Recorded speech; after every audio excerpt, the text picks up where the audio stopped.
อานาสิขุดได้รางวัลอย่างในสบู่พอฟ้ารอ3กับ ห นี่ อมเว้ย หอมเนาะเพิ่นว่าเอาลงคลิปเด้อเอาลงคลิปเอาพูดเบิ่งได้อย่าง อั เนาะ นหนึ่งเด้อ ขอให้ได้สาธุ ได้ เอา มี มัน สา ขุด ธุ อันนี้ดี ตอนนี้สิขุดแล้ววีโก้รุ่นอย่างเดียว โชคดี หืม ขั้นต่อไป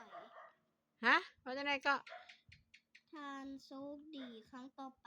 บ่ถือกันนี่นะโชคดีครั้งต่อไปเอากล้องที่2การโชคดีครั้งต่อไปเอาตัวที่2 พวกเขาเราบอกซอขอให้ถึงเด้อสาธุ อืม หรือว่ามุมมีอีกแบบ ว่าบ่ได้โชคไผโชคมันเนาะขอให้มีเด้อสาธุ นาจากหนองพญาไปเอามาจากสาขาโนสิตเทิงนบเทิงไหวสบู่พ่อค้ารอว่าซั่น เอาไปจังได๋วีโก้วะ รางวัลหยังเนาะบ่ได้อีกแล้วเขียนว่าจังได๋ โชคดีครั้งต่อไป โชคดีครั้งต่อไป ครั้งสุดท้ายขอให้ได้สาธุ ให้นานาวะ สาธุขอให้ นา ได้ วสาธุสาธุ ขอให้ได้สาธุ โชคไผโชคมันเนาะ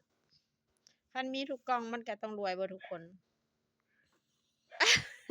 เบิดแฮง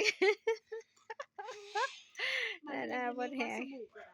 บ่มีแล้วเนาะบ่ได้แล้วถือว่าสุดนี่บ่มีโอเคบ่มีเลยได้แต่สบู่เนาะ มีทองนี่เราให้ว่าอันทองๆเริ่มๆเลยเนาะ บ่เป็นหยังดอก